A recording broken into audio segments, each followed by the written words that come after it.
Do you know GM once used an external combustion engine to power a hybrid? The story actually begins in 1927 when the company Philips went on the air with their PCJJ radio station, an international station that would become known for its show, Happy Station Show. The Happy Station Show would run all the way from 1928 on and off up until 2020. But back to the early 20th century. With the success of the PCJJ station, Philips had wanted to start selling radios to more desolate parts of the world, places that wouldn't have good access to electricity or batteries. So they put together a team and tried to find ways to get power to those places. What they came up with was an idea to use Stirling engines for generators. And if you're not sure what a Stirling engine is, it's this. Specifically, this is a gamma type Stirling engine. The one they used was a beta type, but they work on basically the same principle. You apply heat to the hot side of the engine. The air inside of the engine expands and pushes up on your power piston. The air then also moves to the cold side of the engine and is allowed to cool down. When the air cools, it contracts again, so the piston is allowed to compress it with less work than was required to move the piston in the first place. The difference in work between how much work was done to push the piston and how much the piston had to do to compress the air again is the amount of work we get out of the engine. The thing that makes the Stirling engine particularly special among heat engines is inside there's something called a regenerator, which works kind of like a bus stop for your heat. As your air is moving from the hot side to the cold side, it passes through the regenerator. It heats up the regenerator on its way to the cold side, and then on its way back it grabs that heat again. So instead of all that heat just being lost to the atmosphere, it's contained inside the engine. And with less heat dumped to the atmosphere and kept inside the engine, that increases our efficiency. This engine uses air as a working fluid, and it stays inside of the engine at all times, expanding and contracting. It doesn't cycle through the system like you would find in a normal internal combustion engine. The regenerator and the fluid will become important later. So I realized while I was editing that I forgot to mention what this little guy in the middle of the engine does. So I figured I'd cut in, take this time to explain that, and also make some diagrams to explain the difference between the two different engines. So first of all, that's the displacer piston. As I said, the air moves from the hot to the cold side, and then from the cold side to the hot side. The thing that makes that happen is the displacer piston. Moves up and down, pushes the air around. So this is a cutaway of my gamma engine. The power piston moves up, displacer piston moves down, moves from the hot to the cold, like I just said. The main difference, the beta engine, instead of using two different cylinders like the gamma engine, uses one cylinder. To do this, the displacer piston has a long con rod that just slides through the power piston. Both of these engines are pretty simple, so the displacer piston in either case would act like a regenerator too. In a more advanced engine, you'd have a different passageway or something that would have some kind of thin mesh or something that would have a high surface area to mass ratio, so it would heat up and cool down really fast, which would make it a really good regenerator. But these are really simple, so they wouldn't have that. And then rounding it out, we have the alpha engine, which is this one. It exists, and that's about it. It's not very great, so we're just not going to talk about it. Anyway, back to the video. Philips chose the Stirling engine for two main reasons. One, because it's both electrically and acoustically quiet, so it won't interfere with the radio at all. Two, since it just requires a difference in temperature from the hot to the cold side, you can power the engine with whatever fuel source is available locally. Wherever you send the generator, it's going to be usable. So they began developing the generators in 1937, a process that would take 20 years. It might have been faster if it weren't for some current events, but that's a different story. Killing Nazis. Soon after those events, they released two papers detailing their advancements in the Stirling engine and what they thought they would be able to get out of these engines efficiency-wise. GM saw these papers and their interest was piqued. You see, during the war, GM had produced the lion's share of diesel engines for the submarines out of their Cleveland diesel engine department. And they wanted a new, better way to get those government contracts. I mean, powered submarines. So they put some of their best minds on deciding whether or not Philips was telling the truth. And what they came back with was, yeah, they were. So GM approached Philips looking to strike up a partnership, to which Philips said, no. You see, even though they had made significant strides, at this point, the Philips Stirling engine was still using air as a working fluid, and it had a maximum efficiency of about 15%. So they went back to work. They replaced the air with hydrogen, which reduced the pumping losses. They improved the heat exchangers in the regenerators so that the temperature difference in the gas between the hot and the cold side was greater, and it was able to maintain more heat inside the engine. Finally, they improved the driving system using a rhombic drive, which solved some phasing and balancing issues they were having. All told, by 1952, they were able to put out an engine that had double the efficiency of 30%. In 1954, they used this engine to make liquid air, which is not really important, but it is really cool. Management decided they wanted to start marketing these engines and making them actually usable in commercial setting. At this point, the transistor radio had reduced the need for so much power, but they thought they could market it in other ways. In '57, GM learned that Philips was now ready to deal, so they put together an offer and Philips accepted.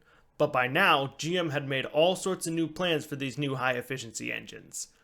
Their thoughts had moved past just marine propulsion. Now they wanted to use it for locomotive power, power generation, various military contracts, and one group even wanted to use it as a generator out in space to use the sun as the heat source for the new satellites that was happening during the space race. As a side note, initiatives to use Stirling engines as generators in space actually progressed until 2013, when they were finally canceled. They had swapped out using the sun and instead were using radioisotopes, but that also never came to fruition. But anyway, even with all that, there still wasn't really any interest in using it as a vehicle power supply. You see, in all those applications, it wasn't really a worry that the engine was too big or too heavy. Boats, trains, and submarines are all huge, and the engine is a small part of the weight. Generators go where you put them, and you don't have to move them around that often. So it was easy to think you could just use a bigger engine. Cars, on the other hand, an engine is a large portion of the weight and a large portion of the footprint. GM instead began refining the engine, primarily working on the heat exchanging and sealing the engine better so the working fluid didn't escape, nor would lubricants get into the engine. But as time went on, as the engine got better, more reliable, and GM started to understand it better, they finally decided in 1962 to kick off the development of the Stirling 1. The Stirling 1, which stands for Stirling Electric 1, would be a series electric hybrid, where the Stirling engine would power a generator. That generator would produce electricity to charge batteries. Those batteries would provide power to electric motors attached to the rear wheels, which would move the car. At no point was the Stirling engine to actually directly drive the wheels. In cases of hybrid vehicles when the engine can directly drive the wheels, that's called a parallel hybrid, which is what you would see in the first two generations of the Honda Insight and various other vehicles. At this point, they're already developing an all-electric Corvair, which they creatively called the Electrovair. So their initial idea was to put a Stirling engine in one of those. That Stirling engine was a 30 horsepower Stirling engine with the heat source coming from alumina, which is basically just powdered aluminum, that would be heated presumably with some kind of diesel burner. The idea being that the heated aluminum would hold the thermal energy, so that anything that the engine didn't use didn't just get wasted to the atmosphere, but instead stayed with the alumina. Unfortunately, this also made the engine incredibly heavy. Moving on from this, in 1969, an article in Hot Rod magazine unveiled what would actually be known as the Stirling 1. It was a 1968 Opel Kadett equipped with a 7 horsepower Stirling engine in the back and 14 lead-acid batteries in the front. Instead of using heated alumina this time, the engine would get its heat directly from a diesel burner, which does lose some heat to the atmosphere, but in exchange it gets to be lighter, and by 1969 standards, it was still a near zero emissions vehicle. You see, emissions at the time was considered to be carbon monoxide, nitrous oxide, and unburned hydrocarbons. All of these can be controlled within your burn. Carbon dioxide wouldn't be considered a problem for another few years, and that's an eventual product of the combustion of any carbon-based fuel. So, if you consider your standard vehicle with a normal internal combustion engine, moving along the highway at about 2,000 RPMs, you're getting about 16 explosions per second per cylinder, with wild swings in your pressure, temperature, and to an extent, chemical composition. You can imagine that's a lot harder to control than a single diesel burner that you can control almost like your Bunsen burner in your high school chemistry class. And even though the EPA wouldn't be officially announced until 1970, GM could read the writing on the wall, so it was in their best interest to get a leg up on the competition. So how did it work? Well, while the article did advertise that those 14 lead-acid batteries could be obtained at any corner store, the vehicle weighed about 1,100 pounds more than your standard Opel Kadett, which meant that with its 20 horsepower motor, the vehicle took a full 10 seconds to accelerate to 30 miles per hour and had a maximum speed of 55. And even though 55 would eventually become the national speed limit, it was nothing compared to the hot, nasty, badass speed that the hot rods of the time could achieve. The vehicle did shine in two facets though. One, it was said to be so quiet that even the people driving it couldn't always tell if it was on. And two, GM said it was capable of up to 70 miles per gallon, which was huge at the time. For a comparison, I asked my dad what kinds of mileage he got out of the Mustangs and Camaros that he drove from that same time period. I expected him to come back with a round number, but instead he gave me the exact year, make, model, engine size, carburetor setup, and exact mileage plus or minus 1 for 6 different cars that he owned 50 years ago. He needs a card in his wallet to remember my birthday. However, averaging out the number he gave me is around 14 miles per gallon, which is certainly less than 70, but in exchange you got a fast car, a full trunk, and you didn't have to worry about draining your batteries constantly. Oh yeah, I forgot to mention, even though the vehicle was capable of 55 miles per hour, that was using all the 20 horsepower that the electric motors had. The 7 horsepower Stirling engine couldn't keep up with it, so anything over 30 miles an hour would actively drain the battery rapidly. So, even though the Stirling 1 was always meant to be a testing platform and a proof of concept, it would still be another 30 years before hybrids became commonplace. On top of that, while it would still be years before a standard internal combustion engine could reach the efficiencies that you saw of the Stirling engine, it still made a much better platform for the constant acceleration and decelerations you see in a vehicle. You see, something else I forgot to mention, Stirling engines don't really like to load up and down constantly.